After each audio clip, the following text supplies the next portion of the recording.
बच्चों, Henry फ्रेयल sir के 14 principles को समझने से पहले आइए हम थोड़ा हेनरी फ्रेयल सर के बारे में जानते हैं। सर हेनरी फ्रेयल, इनका जन्म फ्रांस में हुआ था और इनका जन्म हुआ था 1841 में। ये बेसिकली एक इंजीनियर थे और इन्होंने 1860 में अपनी इंजीनियरिंग की डिग्री कंप्लीट करके एक कोल कंपनी में एज ए इंजीनियर पोस्ट पे ये नियुक्त हुए। आगे चलकर इनकी कार्यक्षमता को देखकर इन्हें 1866 में मैनेजर या प्रबंधक के रूप में प्रमोट किया गया। इसके पश्चात 1887 में इन्हें महाप्रबंधक बना दिया गया। हम यह भी कह सकते हैं कि sir Henri Fayol principles of management के जनक भी हैं, या इन्हें कहा जाता है father of principles of management. इन्होंने 1961 में एक ग्रंथ लिखा जिसे सामान्य एवं औद्योगिक प्रबंध के नाम से जाना जाता है।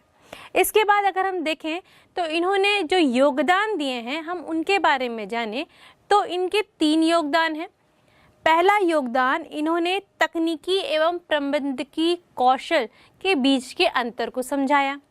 दूसरा योगदान इस तरह है कि हमने जो मैनेजमेंट के जो मुख्य कार्य जाने थे, कौन कौन से, planning, organising, staffing, directing, controlling, इन्होंने उसको फाइंड आउट किया या उसको खोज निकाला। और last but not the least, इन्होंने जो 14 प्रिंसिपल्स दिए हैं मैनेजमेंट के, जिसके बेसिस पर अगर कोई मैनेजर या मैनेजमेंट उसको फॉलो करता है तो वो इजीली अपने टास्क को पूरा कर सकता है या टारगेट को पूरा कर सकता है। आइए फ्रेयल सर के को जानने के बाद या उनकी छोटी सी जीवनी जानने के बाद हम उनके 14 प्रिंसिपल्स को जानते हैं।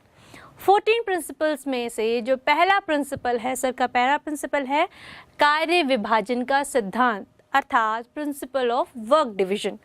इसमें क्या होता है, किसी भी टास्क को छोटे छोटे भागों में बांट दिया जाता है और उस छोटे छोटे भागों के कार्य को उनके स्पेसिफाइड जो उस कार्य करने में स्पेशलाइजेशन है जिनकी, उनको सुपुर्द कर दिया जाता है और इस तरह उस पूरे कार्य को पूरा किया जाता है। हम इसे एक एग्जाम्पल के तहत समझ सकते हैं। अगर किसी क्लास में किसी एक टीचर को हर सब्जेक्ट को पढ़ाने को कहा जाए तो उसके लिए समस्या उत्पन्न हो जाएगी, क्योंकि वह हर सब्जेक्ट में उसकी विशेष योग्यता नहीं रहेगी। इसीलिए क्या किया जाता है कि हर सब्जेक्ट के लिए एक टीचर आइडेंटिफाई किया जाता है कि एक अलग टीचर एक अलग सब्जेक्ट को पढ़ाएगी जिसमें उसकी विशेष योग्यता रहेगी या जो उस सब्जेक्ट को अच्छी तरह से जानता है। तो इस तरह से वर्क ऑफ डिवीजन मेथड काम करता है। अब देखिए, इसके प्लस पॉइंट्स ये थे कि कार्य बहुत अच्छी तरह समाप्त हो सकता है या कार्य का पूरा बहुत अच्छी तरह होता है। दूसरी चीज़ यह होती है कि ये स्पेशलाइज्ड लोगों द्वारा पूरा होता है, मतलब जो वर्क जिस व्यक्ति को अलॉट किया गया है यह देख के किया गया है कि वो टास्क जो है या जो स्पेसिफिक टास्क है वो एक स्पेशलाइज्ड व्यक्ति को दिया जाए जिससे कि वह कार्य अच्छी तरह से पूरा हो सके। अगर इसके हम नेक्स्ट देखें कि या उसके हम उल्टा कॉइन का दूसरा साइड देखें, अगर हम इस प्रिंसिपल को फॉलो नहीं करते हैं तो क्या स्थितियां उत्पन्न होती हैं कि कार्य एक व्यक्ति के द्वारा पूरी तरह नहीं अच्छी तरह पूरा किया जा सकता, उसमें कोई ना कोई प्रॉब्लम्स क्रिएट होंगे और क्या होगा, जो टारगेट या ऑब्जेक्टिव डिसाइड हुआ है वो पूरी तरह से कंप्लीट नहीं होगा। तो इस तरह से हेनरी सर का first principle work of division हमने समझा। आइए अब हम इसके दूसरे प्रिंसिपल को समझते हैं। उन्होंने जो दूसरा प्रिंसिपल दिया है उसके अनुसार अधिकार एवं दायित्व का सिद्धांत है वो, यानी principle of authority and responsibility. कहने का मतलब ये है, अगर किसी ऑर्गेनाइजेशन में किसी अधिकारी को क्या कर्तव्य दिए गए हैं या कह सकते हैं अगर उनको कोई दायित्व दिए गए हैं लेकिन उसको पूरा करने के लिए अगर उन्हें अधिकार नहीं दिए जाएंगे तब वहाँ पर क्या होगा, उद्देश्य की प्राप्ति होना मुश्किल है या उद्देश्य की प्राप्ति नहीं की जा सकती। इसे अगर हम एक उदाहरण से समझें तो इस तरह समझ सकते हैं, मान लीजिए जो कस्टमर्स को देखते हुए मार्केटिंग मैनेजर ने प्रोडक्ट की अवेलेबिलिटी बढ़ाने के लिए, मतलब प्रोडक्शन को बढ़ाने के लिए प्रोडक्ट मैनेजर से बात की। उन्होंने कहा कि जो हमारा उत्पाद है उसकी आवश्यकता बढ़ गई है या मार्केट में उसका बहुत उपयोग हो रहा है, तो उसका प्रोडक्शन की क्वांटिटी को बढ़ा दीजिए। इस स्थिति में प्रोडक्शन मैनेजर ने अपने जो सबऑर्डिनेट्स हैं या अपने अंदर जो अधिकारी कार्य कर रहे हैं या वर्कर कार्य कर रहे हैं उनको निर्देश दिया कि भाई हमें प्रोडक्शन बढ़ाना है, आप लोग प्रोडक्शन बढ़ा दीजिए। उन्होंने उन्हें कर्तव्य तो सौंपा लेकिन अधिकार नहीं दिया कि वह रॉ मटेरियल, जो प्रोडक्शन के लिए रॉ मटेरियल लगेगा या जो रिसोर्सेस लगेंगे वह कहीं से ला सके या बता सके। इस स्थिति में निष्कर्ष यह निकला कि जो टारगेट अचीव करना था या जितनी क्वांटिटी में प्रोडक्शन होना था उस क्वांटिटी में प्रोडक्शन नहीं हो पाया। तो यहाँ स्थिति क्या निकली कि कर्तव्य तो बताया गया कि आपका कार्य है कि आपको इतने समय में इतनी क्वांटिटी का प्रोडक्शन करना है, लेकिन अधिकार से वंचित कर दिया गया कि आपको ये अधिकार है कि अगर आपको इतनी क्वांटिटी में ये रिसोर्सेज चाहिए, चाहे वो रॉ मटेरियल हो या चाहे ह्यूमन रिसोर्सेस हो या कुछ अलग तरह की मशीनें चाहिए, तो आप उसको मंगवा सकते हैं। ये अधिकार उन्हें नहीं दिए गए। तो इस स्थिति में क्या हुआ कि वह जो ऑब्जेक्टिव डिसाइड हुआ था या गोल डिसाइड हुआ था कि आपको इतने समय में इतना प्रोडक्शन करना है, वो नहीं हो पाया। इसलिए हेनरी फ्योल्सर ने इस दूसरे प्रिंसिपल को दिया। उनके अनुसार अगर हम किसी अधिकारी को कर्तव्य देते हैं तो वहाँ उसे उसके अधिकार देना भी ज़रूरी है। इस स्थिति में होगा यह कि अधिकार देंगे तो कार्य जो है अच्छी तरह से पूर्ण हो जाएगा और जो अधिकारी अपने आप को क्या समझेगा, दृढ़ महसूस करेगा कि हम इस कार्य को करने के लिए हमें इतने अधिकार दिए गए हैं, हम इस कार्य को अच्छी तरह से कर सकते हैं और वह पूरे समर्पण भाव से उस कार्य को करेगा। ठीक है बच्चों, आइए अब हेनरी फ्योल्सर के हम तीसरे जो प्रिंसिपल हैं उसको जानते हैं। उनके अनुसार आदेश की एकता व सिद्धांत यानी principle of unity of command, इसे हम छोटे से एक उदाहरण से समझते हैं। आप एक क्लास में स्टूडेंट हैं, ठीक है, वहाँ बहुत सारी टीचर्स हैं। जो टीचर्स आपको सेम टाइम पे डिफरेंट कमांड देती हैं। अब सीन क्या क्रिएट होगा या संभावनाएं क्या उत्पन्न होंगी? समस्या ये है कि आप किसके कार्य को पहले करें, यानी अगर आप किसी एक टीचर के कार्य को पहले करते हैं तो दूसरा टीचर आपसे नाराज़ हो जाएगा या आपका उन दूसरे टीचर का कार्य पूरा नहीं हो पाएगा। इस स्थिति में क्या होगा, आप असमंजस की स्थिति में पहुंच जाएंगे कि मैं किस कार्य को पूरा करूं और कौन से टीचर का कार्य पूरा करूं। इस स्थिति को समझते हुए जैसे आपने समझा, ये तो मैंने एक छोटा सा उदाहरण लिया। सेम जो है ऑर्गेनाइजेशनल लेवल पे फंडा चलता है। अगर किसी प्रोजेक्ट पे वर्क हो रहा है तो वहाँ पर जो आदेश देने वाला व्यक्ति अगर एक होगा तो उसके सबऑर्डिनेट्स को काम करने में आसानी होगी। उनमें यह स्थिति उत्पन्न नहीं होगी कि पहले उस अधिकारी का काम करें कि पहले बी अधिकारी का काम करें। इससे क्या होगा, अगर ये प्रिंसिपल फॉलो नहीं होता तो समस्या क्या आएगी? समस्या ये आएगी, सबसे पहले कन्फ्यूजन क्रिएट होगा, कौन से अधिकारी का काम पहले किया जाए। दूसरा, कार्य पूरा ही नहीं हो पाएगा इस असमंजस की स्थिति में। तीसरा समस्या ये उत्पन्न होगी कि अधिकारियों के बीच भी मतभेद हो जाएंगे, जिससे कि फर्म या ऑर्गेनाइजेशन का जो फाइनल गोल है या फाइनल ऑब्जेक्टिव है, किसी टारगेट को पूरा करना, वह नहीं हो पाएगा। आइए अब हम इनके चौथे प्रिंसिपल को समझते हैं, जो है निर्देश की एकता व सिद्धांत यानी principle of unity of direction. यह सिद्धांत भी हमारे आदेश के सिद्धांत जैसा ही है, लेकिन डिफरेंस इतना है कि इसमें अगर कोई ग्रुप ऑफ एम्प्लॉय या लोगों का समूह किसी एक प्रोजेक्ट पे काम कर रहा है तो उसमें जो निर्देश दिए जाएंगे वो निर्देश देने वाला अधिकारी एक ही होना चाहिए। वो इसलिए क्योंकि अगर प्रोजेक्ट का उद्देश्य एक है तो उस प्रोजेक्ट के उद्देश्य की पूर्ति के लिए जो सिद्धांत फॉलो करेगा वो कोई एक अधिकारी एक सिद्धांत फॉलो करेगा। अगर उसमें दो अधिकारी रहेंगे तो वो अलग अलग सिद्धांतों पर चलेंगे। इस स्थिति में क्या होगा, डिसबैलेंस की स्थिति उत्पन्न होगी और इससे क्या होगा, जो ऑब्जेक्टिव है या गोल है वो पूरा नहीं हो पाएगा।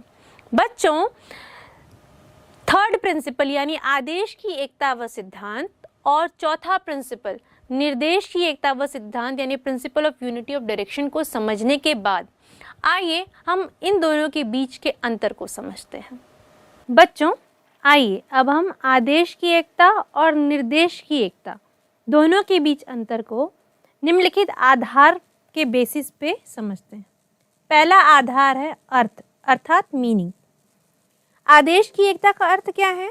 इसके अनुसार प्रत्येक अधीनस्थ को केवल एक ही अधिकारी से आदेश प्राप्त होने चाहिए तथा उसे उसी अधिकारी के प्रति उत्तरदायी होना चाहिए। और निर्देश की एकता का अर्थ क्या है? उद्देश्यों समान उद्देश्यों वाली क्रियाओं के समूह के लिए एक ही अध्यक्ष एवं एक योजना होनी चाहिए। उसी तरह अगर हम दूसरा आधार लें, जैसे उद्देश्य यानी एम, इसके बेसिस पे अगर डिफरेंस समझें तो आदेश की जो एकता है उसका उद्देश्य भ्रांति को दूर करना और गलतियों के लिए उत्तरदेयता को निश्चित करना है, अर्थात दोहरी अधीनस्थता को रोकना है। और निर्देश की एकता का जो उद्देश्य है क्या है? उसका उद्देश्य संगठनात्मक उद्देश्य की प्राप्ति के लिए सभी कर्मचारियों के प्रयासों को निर्देशित करना है, अर्थात क्रियाओं के अनदेखा होने को रोकना है।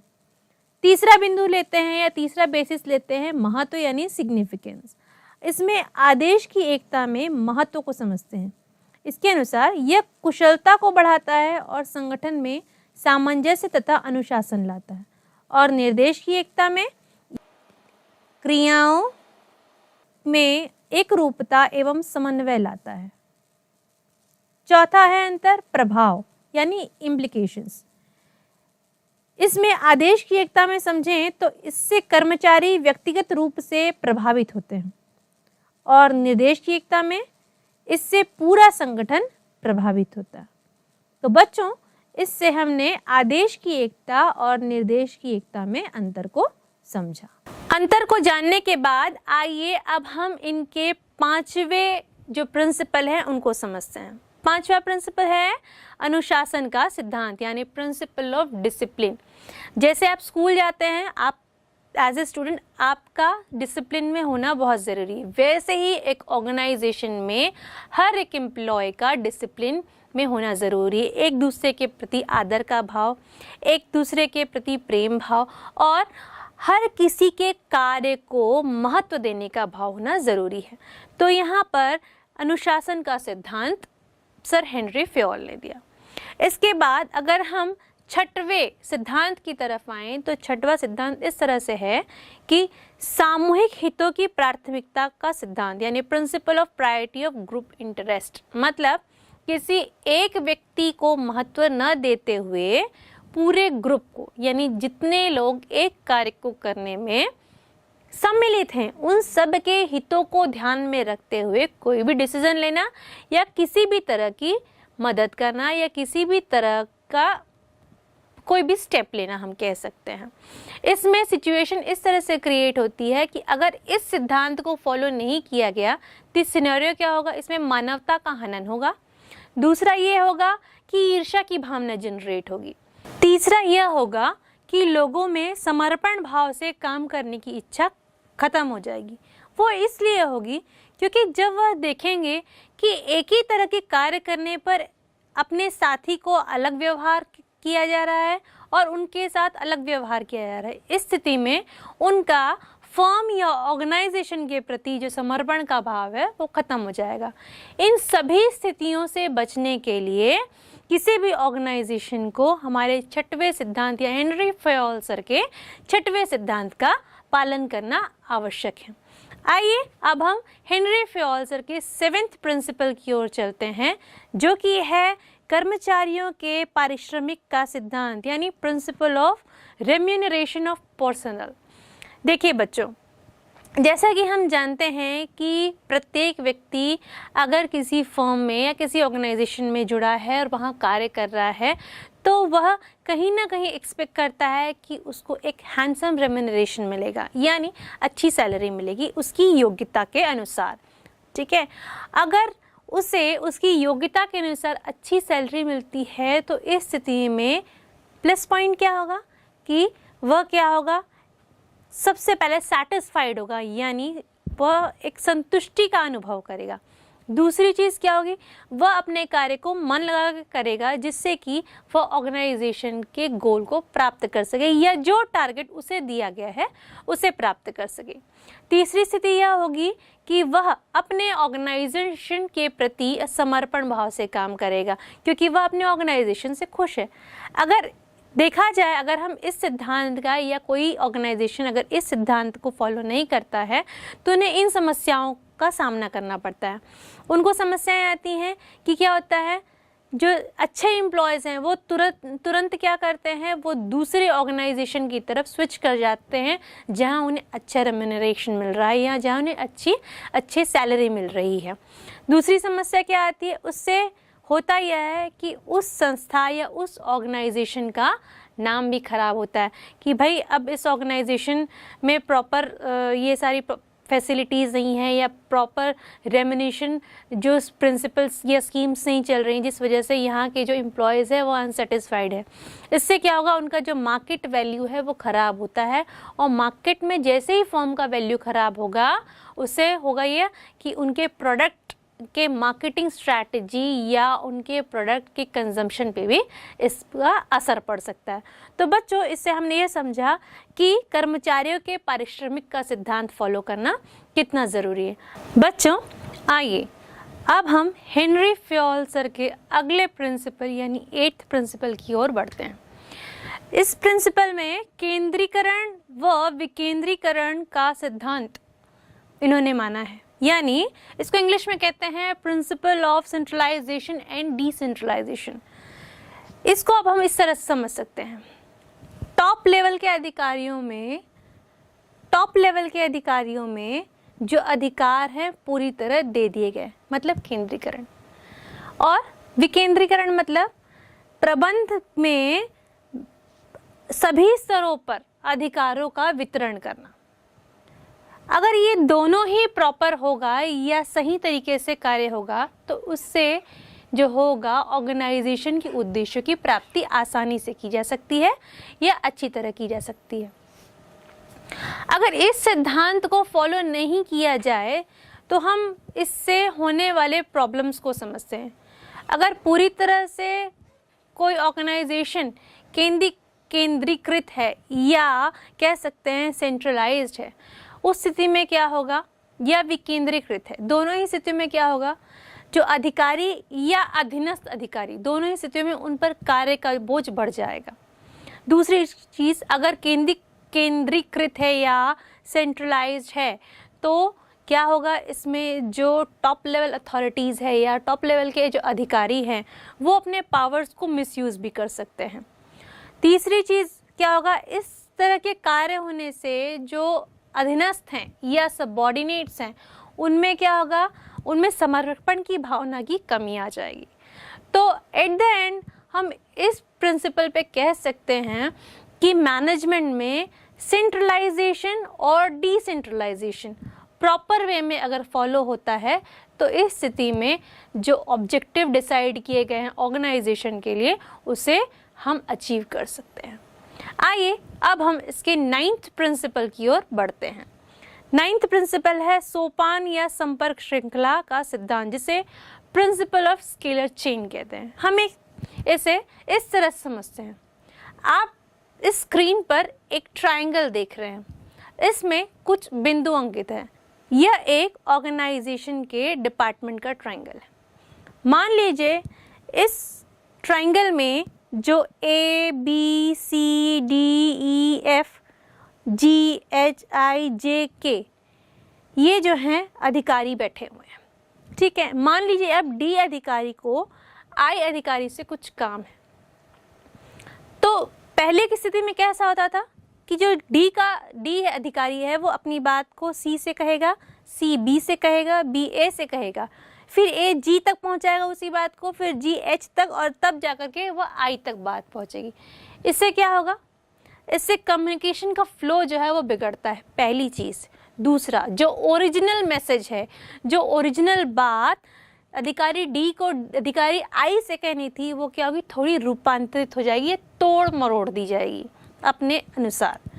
इससे क्या होगा, जो ऑब्जेक्टिव फुलफिल करने के लिए जो बात कही जा रही थी या मैसेज दिया जा रहा था, फुलफिल समय पर नहीं होगा। इससे वर्क जो शेड्यूल होगा वो लेट हो जाएगा। तो बच्चों, हम ये कह सकते हैं कि ये जो स्केलर चेन है, इसमें क्या होता है, स्केलर चेन में एक गैंग प्लैंक बना दिया जाता है। मतलब जो अधिकारी डी है वो अधिकारी आई से डायरेक्ट कांटेक्ट करके बात कर सकता है, उन्हें अन्य अधिकारियों से संपर्क में आने की ज़रूरत नहीं है। तो बच्चों, इस तरह से हम जो स्केलर चेन के प्रिंसिपल को समझते हैं। आइए हम अब इसके अगले प्रिंसिपल यानी 10th प्रिंसिपल पर चलते हैं। 10th प्रिंसिपल है व्यवस्था तथा क्रमबद्धता का सिद्धांत यानी प्रिंसिपल ऑफ ऑर्डर। देखिए बच्चों, ऑर्डर सभी चीज़ों का होना चाहिए, चाहे वो मशीन का हो, चाहे अपने को इनपुट मंगवाना है जैसे रॉ मटेरियल्स मंगाना है, या फंड का फ्लो करना है, या अपने सबऑर्डिनेट से वर्क लेना है, ये सभी चीज़ें ऑर्डर्ड फॉर्मेट में होनी चाहिए। अगर इनका ऑर्डर बिगड़ेगा या क्रमबद्धता बिगड़ेगी तो इस स्थिति में अगर हमें किसी चीज़ की आवश्यकता है और हमारे पास वह पहले से उपलब्ध नहीं है तो हमें क्या होगी, आगे समस्या उत्पन्न हो जाएंगी। इन सारी समस्याओं से बचने के लिए हमें अपने सारे रिसोर्सेज को ऑर्डर्ड फॉर्मेट में रखना ज़रूरी है, जिससे कि समय आने पर हम उसका उपयोग सही तरीके से कर सकें। और जो ह्यूमन रिसोर्स अवेलेबल है, अगर वो ऑर्डर्ड फॉर्मेट में रहते हैं तो वह क्या होगा, वो समर्पण भाव से अपने ऑर्गेनाइजेशन के प्रति डिवोशन से काम करेंगे। ठीक है बच्चों, तो आइए अब इसके बाद हम जो है इसके अगले सिद्धांत यानी 11th जो प्रिंसिपल है उसकी ओर बढ़ते हैं। जो 11th प्रिंसिपल है उनके अनुसार न्याय एवं समता का सिद्धांत यानी प्रिंसिपल ऑफ इक्विटी कहते हैं उसे। अब क्या होता है, हम किसी ऑर्गेनाइजेशन में काम कर रहे हैं, हमारा जो सुपीरियर है, हमारा जो बॉस है कह सकते हैं, अगर हमारा बॉस हम सभी सबऑर्डिनेट्स के साथ एक जैसा व्यवहार करेगा तो उस स्थिति में क्या होगा, उस स्थिति में यह होगा कि हम सब के बीच एक अच्छी सद्भावना बनी रहेगी। हमारे बीच की जो टर्म्स हैं या एम्प्लॉय रिलेशनशिप है या एम्प्लॉय रिलेशनशिप है वो सही बना रहेगा, जिससे कि जो फर्म या ऑर्गेनाइजेशन का ऑब्जेक्टिव है या जो गोल है वो प्रॉपरली और अच्छी तरीके से अचीव किया जा सकता है। लेकिन अगर यही इक्विटी नहीं बनी रहेगी तो क्या होगा, ईर्ष्या की भावना आएगी, मतभेद आएंगे और जो ऑब्जेक्टिव डिसाइड किए गए हैं वो सही समय पर पूरे नहीं हो सकते। तो बच्चों, इस तरह से हमने 11वें प्रिंसिपल को समझा। आइए अब हम इसके अगले प्रिंसिपल की ओर बढ़ते हैं। बच्चों आइए, जो अगला जो सिद्धांत है हेनरी फ्योल सर का 12th प्रिंसिपल है स्थायित्व का सिद्धांत यानी प्रिंसिपल ऑफ स्टेबिलिटी। अब देखते हैं हम, अगर किसी ऑर्गेनाइजेशन में कोई भी एम्प्लॉय स्टेबल है मतलब वो कहीं ना कहीं ऑर्गेनाइजेशन से सेटिस्फाइड है। दूसरी चीज़ क्या होगी, अगर वह सेटिस्फाइड है तो वह अपने से मन लगाकर या अपना पूरा तन मन धन लगा करके यानी अपनी पूरा इच्छा शक्ति से वो क्या करेगा, अपने पन से वह उस ऑर्गेनाइजेशन के लिए काम करेगा। अगर हम देखें तो स्थायित्व का सिद्धांत के अनुसार अगर इस सिद्धांत को फॉलो नहीं किया जाए तो क्या क्या समस्याएं आएंगी। अगर इस सिद्धांत को फॉलो नहीं किया जाएगा तो अच्छे कर्मचारी दूसरे फर्म में शिफ्ट हो जाएंगे या दूसरे फर्म में चले जाएंगे, जिससे कि फर्म को लॉस होगा। दूसरी चीज़, सेम स्किल की ट्रेनिंग फिर से ऑर्गेनाइज करनी पड़ेगी, मतलब क्या होगा, खर्चा बढ़ेगा। जब खर्चा तो बढ़ रहा है लेकिन क्या वही क्वालिटी प्रोडक्ट हमको वापस मिल रहा है, मतलब ह्यूमन रिसोर्स के एस्पेक्ट में मैं बात कर रही हूँ। क्या जिस तरह के मानवीय रिसोर्स या ह्यूमन रिसोर्स हमने खोए हैं, क्या उसी तरह की क्वालिटी में ह्यूमन रिसोर्स हमको मिलेंगी? नहीं, ये पॉसिबिलिटी बहुत कम होती है। इसीलिए जो है इस सिद्धांत का फॉलो होना बहुत ज़रूरी है। अपने जो ऑर्गेनाइजेशन में रहने वाले अधिकारी हैं या कर्मचारी हैं, उनको क्या करना है, हमेशा उनको खुश रखना है, उनको स्टेबल बनाए रखना है, जिससे कि ऑर्गेनाइजेशन का जो ऑब्जेक्टिव है पूरी तरह से पूरा हो सके। अगले हम प्रिंसिपल की ओर बढ़ते हैं। तो 13th प्रिंसिपल है पहल शक्ति का सिद्धांत, यानी प्रिंसिपल ऑफ इनिशिएटिव। इनिशिएटिव मतलब जब भी कुछ नया करना है तो उसे हम इनिशिएटिव कहते हैं। किसी कार्य को करने के लिए पहला कदम उठाना है, उससे हम इनिशिएटिव कहते हैं। तो चाहे वो कर्मचारी हो चाहे अधिकारी हो, अगर कुछ नया अच्छा आइडिया आता है या अपनी कंपनी के गोल्स को अचीव करने के लिए कुछ नए टेक्निक्स जनरेट होते हैं, अगर उनको आइडिया रखना है या उन आइडियाज़ को फॉलो करना है, तो उन्हें ये अधिकार भी देने पड़ेंगे और सबसे पहले उन्हें अपनी बात को सामने रखने का अधिकार देना पड़ेगा। इस स्थिति में यह होगा कि जो वहाँ का एम्प्लॉय है वो अपने आप को पावरफुल महसूस करता है। किस लिए? कि वह अपने कंपनी को अपना समझने लगता है, जिससे वह यह सोचने लगता है कि हम जो भी करेंगे वो हम अपनी कंपनी के हमें उसे बेनिफिट्स के लिए करेंगे और वह पूरे मन लगाकर उसके लिए काम करता है। दूसरी चीज़ ये होता है वह स्टेबल हो जाता है, उसका अस्थायी होने की जो शंका है वो ख़त्म हो जाती है, मतलब वो दूसरी कंपनी की ओर शिफ्ट नहीं होगा। और इस स्थिति में वह क्या होगा, एक अच्छा कर्मचारी हमारे उसी ऑर्गेनाइजेशन में विद्यमान रहेगा, जिससे जो एंड रिजल्ट्स हैं या ऑब्जेक्टिव जो डिसाइड किए हैं, दिया हुआ जो टारगेट डिसाइड किया है, वो एट द एंड प्राप्त हो जाता है। तो बच्चों यहाँ पे 13th प्रिंसिपल भी इम्पॉर्टेंट है। इसी तरह अगर हम 14th प्रिंसिपल को की ओर चलें तो जो कहता है सहयोग एवं सहकारिता का सिद्धांत, यानी principle of cooperation and cooperativeness. मतलब यहाँ पे सहयोग का सिद्धांत है, यहाँ पे मैं नहीं आएगा, यहाँ हम वाला भावना आनी चाहिए, हम वाली भावना। मतलब एक फर्म को या एक ऑर्गेनाइजेशन को, प्रत्येक कर्मचारी को अपना परिवार समझ के चलना चाहिए।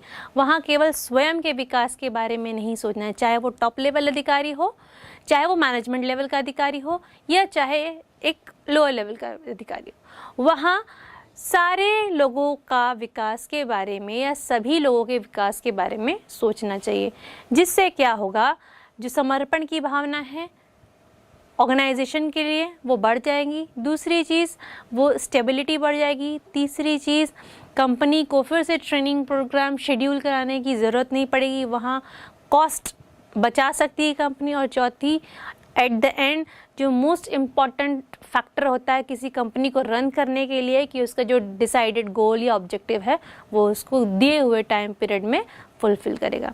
तो बच्चों इस तरह से हमने हेनरी फेयोल सर के 14 प्रिंसिपल यानी 14 प्रिंसिपल्स की डिटेल स्टडी करी।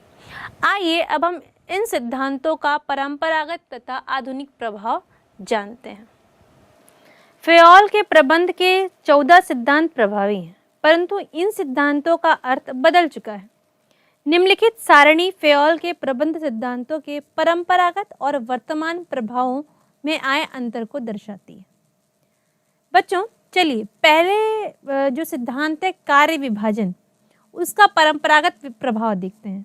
उसका परंपरागत प्रभाव है श्रमिकों की कार्य रूपरेखा में विशिष्टीकरण, और उसका आधुनिक प्रभाव क्या है, श्रमिकों की कार्य रूपरेखा में सामान्यीकरण। उसी तरह जो दूसरा प्रिंसिपल है प्राधिकार और उत्तरदायित्व, उसका परंपरागत प्रभाव क्या रहेगा, प्रबंधकों को अधिकार होते हैं, और उसका आधुनिक प्रभाव क्या होगा, कर्मचारियों के पास अधिकार होते हैं। इसी तरह अगर हम तीसरे सिद्धांत यानी अनुशासन के सिद्धांत पर परंपरागत प्रभाव देखें तो औपचारिक नियम और अधिनियम आते हैं, और आधुनिक प्रभाव देखें तो अनौपचारिक दबाव एवं नियंत्रण आते हैं। चौथे प्रिंसिपल की ओर चलते हैं जो कि है आदेश की एकात्मकता। इसमें परंपरागत प्रभाव यह है कि अधीनस्थ केवल संस्था एक अधिकारी को देंगे, और आधुनिक प्रभाव क्या है कि अधीनस्थ कई अधिकारियों को रिपोर्ट देंगे। 5वां सिद्धांत देखते हैं, निर्देश की एकात्मकता। इसमें परंपरागत प्रभाव है एक दिशा की ओर कार्य और आधुनिक प्रभाव है कई दिशाओं की ओर कार्य। 6वें सिद्धांत को देखें तो यह है व्यक्तिगत हित की सामान्यतः के प्रति अधीनस्थता। इसमें परंपरागत प्रभाव क्या है, कर्मचारी संगठन संस्था को सौंप जाते हैं, और आधुनिक प्रभाव क्या है, संगठन कर्मचारियों को सौंपा जाता है। अगले प्रिंसिपल की ओर बढ़ें जो कि है कर्मचारियों का पारिश्रमिक। इसमें परंपरागत प्रभाव है उपर्युक्त पुरस्कार का भुगतान, या जो ज़रूरी है, जो पुरस्कार जितने ज़रूरी हैं उसका भुगतान। और उसका आधुनिक प्रभाव देखें, कार्य निष्पादन पर आधारित पुरस्कार। 8वां प्रिंसिपल देखें तो केंद्रीकरण एवं विकेंद्रीकरण।